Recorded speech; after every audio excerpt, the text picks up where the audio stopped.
नमस्ते बच्चों। आज की क्लास में हम पढ़ेंगे ब्रिटेन में मंत्रिमंडल और संसद के संबंध। ब्रिटेन में मंत्रिमंडल और संसद के बीच जो संबंध है वह ब्रिटिश संविधान में सिद्धांत और व्यवहार के अंतर का सबसे बड़ा उदाहरण है। हम सैद्धांतिक रूप से अगर स्थिति देखें तो ब्रिटेन में मंत्रिमंडल जो है संसद की एक समिति मात्र है और मंत्रिमंडल संसद के नियंत्रण में काम करता है। ये वहाँ की एक वैधानिक, सैद्धांतिक या फिर कानूनी स्थिति है। तो आज के हम इस लेक्चर में मंत्रिमंडल और संसद के बीच क्या संबंध है ब्रिटेन में, उस पर चर्चा करेंगे। मंत्रिमंडल और संसद के बीच जो संबंध है उसमें सैद्धांतिक स्थिति कुछ और कहती है और व्यवहारिक स्थिति कुछ और है। सैद्धांतिक रूप से हम देखें तो मंत्रिमंडल और संसद के बीच का जो संबंध है उसमें संसद सर्वोच्च संस्था है जो मंत्रिमंडल पर नियंत्रण रखने का काम करती है। लेकिन अगर हम व्यवहारिक स्थिति देखें तो स्थिति बिल्कुल उल्टी है। व्यवहारिक स्थिति में संसद मंत्रिमंडल पर नियंत्रण रखने की बजाय मंत्रिमंडल संसद पर नियंत्रण रखती है या संसद मंत्रिमंडल से नियंत्रित होती है। मंत्रिमंडल, जैसा कि हमने पिछली क्लास में पढ़ा, ब्रिटेन में सर्वोच्च कार्यपालिका संस्था है और सबसे शक्तिशाली संस्था है जो ब्रिटेन की शासन व्यवस्था की धुरी है या उसका केंद्र बिंदु है। तो हम पढ़ेंगे बच्चों मंत्रिमंडल और संसद के बीच का जो संबंध है उस संबंधों में सबसे पहले हम पढ़ेंगे सैद्धांतिक स्थिति। दोनों के बीच संबंध में दो तरह की विचारधाराएं हमने अभी जैसा हमने चर्चा की कि डायसी जैसा विद्वान ब्रिटेन में संसद की संप्रभुता या सर्वोच्चता की बात करता है और रैमजे म्योर और लॉस्की जैसे विद्वान ब्रिटेन में मंत्रिमंडल के अधिनायकत्व की बात करता है जो व्यवहारिक स्थिति है। तो इस प्रकार हम चर्चा करेंगे। तो दोनों के बीच जो संबंध है, मंत्रिमंडल और संसद का जो संबंध है, उसमें हम दोनों के संबंधों की सैद्धांतिक या वैधानिक स्थिति पढ़ेंगे क्योंकि ब्रिटेन के संविधान की एक विशेषता है जो हमने पढ़ी कि वहाँ पर सिद्धांत और व्यवहार का अंतर है। ब्रिटेन में जो है वह दिखाई नहीं देता और जो नहीं है वह दिखाई देता है। तो मंत्रिमंडल और संसद के बीच संबंधों के बारे में वही स्थितियाँ हमारे सामने उजागर होती है या स्पष्ट होती है। तो सबसे पहले हम वैधानिक या सैद्धांतिक स्थिति के बारे में चर्चा करेंगे। वैधानिक या सैद्धांतिक स्थिति यही है कि ब्रिटेन में संसद की संप्रभुता है, संसद एक सर्वोच्च संस्था है और मंत्रिमंडल उसके अधीन एक समिति मात्र है और मंत्रिमंडल संसद से नियंत्रित होकर या संसद के नियंत्रण में काम करती है। तो इस प्रकार सैद्धांतिक स्थिति के अनुसार दोनों के संबंधों में जो स्थिति है हम विभिन्न क्षेत्रों में उसका चर्चा करेंगे। विधायी क्षेत्र, प्रशासन संबंधी क्षेत्र और वित्तीय क्षेत्र, तीनों क्षेत्रों में अगर सैद्धांतिक रूप से अगर देखें तो वहाँ की संसद सर्वोच्च स्थिति में है या एक सर्वोच्च संस्था है। तो विधायी क्षेत्र में सर्वोच्चता, व्यवस्थापन संबंधित सर्वोच्चता में हम देखें कि वैधानिक या सैद्धांतिक रूप से ब्रिटेन की संसद सर्वोच्च है और वह कानून निर्माण के क्षेत्र में एक सर्वोच्च संस्था है। वो किसी भी प्रकार के कानून का निर्माण कर सकती है, उसमें परिवर्तन कर सकती है और उसके सामने उसकी कंपैरिजन में कोई और संस्था नहीं है। तो ब्रिटेन में चूँकि एकात्मक व्यवस्था, इसलिए सारे ब्रिटेन के लिए कानून का निर्माण एकमात्र वहाँ की संसद करती है। दूसरी बात, ब्रिटेन में न्यायिक मंडलोकन की शक्ति नहीं है न्यायपालिका के पास, इसलिए भी ब्रिटेन की संसद पर की कानून निर्माण की शक्ति पर किसी भी प्रकार का कोई भी नियंत्रण या प्रतिबंध नहीं है। तो न उसके द्वारा निर्मित कानूनों को कोई चुनौती दी जा सकती है। फिर 1911 1949 के जो संसदीय अधिनियम हैं उसके आधार पर भी हम देखें तो लॉर्ड सभा की शक्तियाँ बिल्कुल कम कर दी गई, इसलिए कानून निर्माण के क्षेत्र में एकमात्र जो सर्वोच्च संस्था है वह लोक सदन ही है। तो इस प्रकार हम देखें कि व्यवहार में संसद द्वारा जो कानून निर्माण किए जाते हैं उसमें वो कई संवैधानिक अभिसरणों, प्रथाओं का, परंपराओं का, कई धार्मिक और नैतिक मान्यताओं का, जनमत का, व्यवहारिक परिस्थितियों का, अंतर्राष्ट्रीय परिस्थितियों का वहाँ की संसद ध्यान रखती है। लेकिन फिर भी अगर वैधानिक या सैद्धांतिक स्थिति हम देखें बच्चों तो ब्रिटेन में संसद कानून निर्माण के क्षेत्र में एक सर्वोच्च संस्था है दूसरी सर्वोच्चता हम देखें कि कार्यपालिका क्षेत्र में इसमें जो सर्वोच्चता है संसद की, उसमें यह है कि कार्यपालिका पर नियंत्रण संबंधित सर्वोच्चता। तो वहाँ की संसद जो है वो कार्यपालिका पर नियंत्रण रखती है। ब्रिटिश संसद न केवल कानून निर्माण के क्षेत्र में सर्वोच्च संस्था है, बल्कि वह वास्तविक कार्यपालिका पर भी लोक सदन के द्वारा नियंत्रण रखा जाता है। मंत्रिमंडल अपने कार्यों के लिए लोक सदन के प्रति उत्तरदायी होती है और इस आधार पर हम देखें तो लोक सदन अविश्वास प्रस्ताव के द्वारा मंत्रिमंडल को भंग भी कर सकता है। मंत्रिमंडल को पद से त्यागपत्र देने के लिए भी बाध्य कर सकता है। तो हम देखें कि लोक सदन जो है मंत्रिमंडल पर नियंत्रण का काम करती है।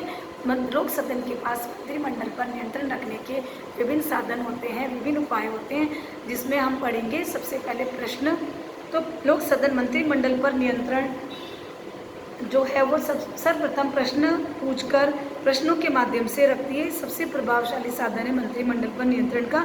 संसद का कोई भी सदस्य किसी भी मंत्री से उसके विभाग से संबंधित, उसकी सार्वजनिक नीति और कार्यों से संबंधित प्रश्न पूछ सकते हैं और इस प्रकार मंत्री हमेशा संसद सदस्यों से भयभीत रहते हैं कि कहीं ऐसा नहीं हो कि उसकी विभागीय नीति की कमियां या कमजोरियां सामने आए और उसकी आलोचना नहीं हो।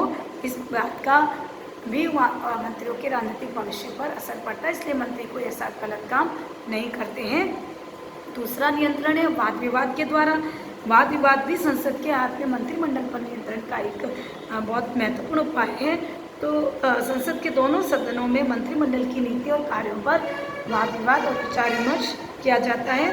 तो इससे प्रशासन संबंधित दोष संसद के सामने आते हैं, जनता के सामने आते हैं और इस प्रकार मंत्री जो है वो सतर्क होकर अपने कार्यों को अंजाम देते हैं।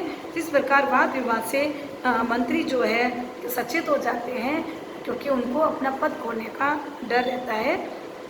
निंदा प्रस्ताव के माध्यम से भी संसद मंत्रिमंडल पर नियंत्रण रखती है। अगर किसी भी निंदा प्रस्ताव किसी भी मंत्री के व्यक्तिगत कार्यों पर प्रहार करने के लिए पर्याप्त होता है, जो मंत्रियों को नियंत्रण में या भय में रखकर कार्य करने को मजबूर करता है कि किसी भी सदस्य द्वारा निंदा प्रस्ताव प्रस्तुत किया जा सकता है। और यदि ये किसी एक मंत्री के खिलाफ निंदा प्रस्ताव पास हो गया तो उसको समस्त मंत्रिमंडल का त्यागपत्र माना जाता है। इसीलिए मंत्री जो है नियंत्रण में रहकर काम करते हैं या सतर्क रहकर काम करते हैं। फिर काम रोको प्रस्ताव के द्वारा, काम रोको प्रस्ताव भी मंत्रियों पर नियंत्रण का एक बहुत महत्वपूर्ण साधन है कि लोक सदन जो है किसी विशेष सार्वजनिक मुद्दे पर बातचीत करने के लिए जब सदन की कार्रवाई को स्थगित करके उस विशेष मुद्दे पर विचार विमर्श करने के लिए काम रोको प्रस्ताव लोक सदन के द्वारा लाया जाता है। तो ये काम रोको प्रस्ताव भी एक वाद विवाद का साधन है। तो इस प्रकार हम देखें कि काम रोको प्रस्ताव मंत्रिमंडल के प्रति एक प्रकार के अविश्वास का पूर्व रूप माना जा सकता है। इसीलिए मंत्रिमंडल जो है उस काम रोको प्रस्ताव से भयभीत रहती है। अगर ये पारित हो जाए काम रोको प्रस्ताव तो सारी मंत्रिमंडल को त्यागपत्र देना पड़ता है। फिर कटौती प्रस्ताव मतलब किसी भी मंत्री के कार्यों को अगर नीतियों के प्रति अपनी आलोचना सिद्ध करने के लिए लोक सदन के द्वारा कटौती प्रस्ताव भी लाया जा सकता है। तो ये कटौती प्रस्ताव उस मंत्री के खिलाफ एक प्रकार का अविश्वास होता है और सामूहिक उत्तरदायित्व के सिद्धांत होने के कारण अगर कटौती प्रस्ताव भी पास होता है तो समस्त मंत्रिमंडल को त्यागपत्र देना पड़ता है। फिर सबसे लास्ट में जो ब्रह्मास्त्र है वो है अविश्वास प्रस्ताव। तो अविश्वास प्रस्ताव के माध्यम से भी लोक सदन मंत्रिमंडल को नियंत्रित करता है। कानून निर्माण के क्षेत्र में अगर लोक सदन की इच्छा के विरुद्ध काम हो रहा है तो लोक सदन के द्वारा मंत्रिमंडल के विरुद्ध अविश्वास प्रस्ताव लाया जा सकता है। अविश्वास प्रस्ताव जो है वह इतना प्रभावशाली नहीं हो पाता है क्योंकि मंत्रिमंडल का बहुमत होता है, लेकिन ऐसी स्थिति में मंत्रिमंडल के कार्यों के विरुद्ध एक असंतोष लोक सदन में प्रकट किया जाता है। और कई बार ऐसा भी होता है कि मंत्रिमंडल उस अविश्वास प्रस्ताव से बचने के लिए सम्राट को परामर्श देकर लोक सदन को भंग भी करवा सकता है। लेकिन कुल मिलाकर अविश्वास प्रस्ताव जो है मंत्रिमंडल को नियंत्रित रखने का एक साधन या उपाय के रूप में काम करता है। फिर वित्तीय क्षेत्र में सर्वोच्चता हम देखें तो संसद वित्तीय क्षेत्र में भी सर्वोच्च है, क्योंकि ब्रिटेन में प्रतिनिधित्व के बिना कर नहीं का सिद्धांत है, जिसमें यह सिद्धांत है कि जनता से कर वसूल करने या कर के रूप में जो धनराशि का जो व्यय है वो बिना लोक सदन की अनुमति के नहीं किया जा सकता। तो लोक सदन द्वारा बजट को स्वीकार किए बिना मंत्रिमंडल के द्वारा आय व्यय का किसी भी प्रकार का खर्चा नहीं किया जा सकता। तो यहाँ पर आय व्यय पर ब्रिटेन में लोक सदन का नियंत्रण रहता है। तो सिद्धांतिक रूप से हम देखें तो ब्रिटेन में मंत्रिमंडल पर लोक सदन का सर्वोच्च नियंत्रण होता है, लोक सदन सर्वोच्च स्थिति में रहता है। इसीलिए अनेक विद्वान मंत्रिमंडल को संसद की एक समिति मात्र कहते हैं और कहते हैं कि मंत्रिमंडल का विकास संसद की संप्रभुता को वास्तविक बनाने वाली एक संस्था के रूप में ही हुआ है। तो इस प्रकार स्थिति जो है हम देखें कि सैद्धांतिक रूप से स्थिति जो है वो संसद की सर्वोच्चता की, लेकिन व्यवहारिक अगर स्थिति हम देखें तो कुछ अलग है। मंत्रिमंडल जो सिद्धांत में लोक सदन का दास है, लोक सदन से नियंत्रित होता है, व्यवहारिक स्थिति है कि वो लोक सदन पर नियंत्रण का काम करता है। तो लोक सदन मंत्रिमंडल पर नियंत्रण रखता है नहीं रखता है, वरन मंत्रिमंडल लोक सदन पर नियंत्रण का काम करता है। तो इस प्रकार हम देखें कि व्यवहारिक स्थिति यही कहती है कि ब्रिटेन में मंत्रिमंडल जो है वो सर्वोच्च है, लोक सदन नहीं।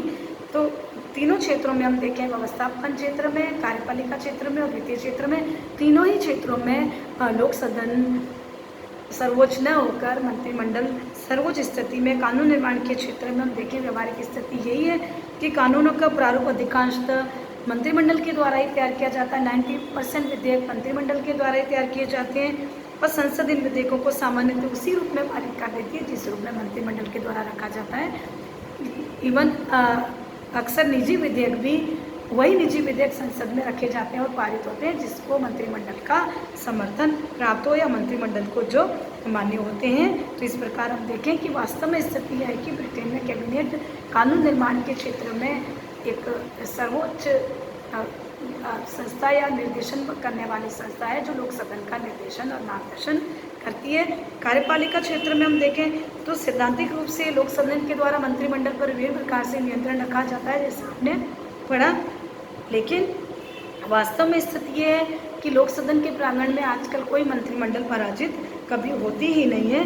तो अविश्वास का तात्पर्य यही होता है कि लोक सदन के बहुमत दल द्वारा शासन शक्ति विरोधी दल को सौंपना, और ऐसा कोई सत्तारूढ़ दल नहीं चाहता है, इसलिए ब्रिटेन में वह स्थिति नहीं होती है। और यदि अविश्वास प्रस्ताव पारित भी हो जाए तो उससे पहले प्रधानमंत्री सम्राट को परामर्श देकर लोक सदन को भंग करवा देता है। तो इस प्रकार हम देखें तो ब्रिटेन में कार्यपालिका क्षेत्र में भी मंत्रिमंडल ही सर्वोच्च है, लोक सदन मंत्रिमंडल पर नियंत्रण की स्थिति नहीं होती है लोक सदन की।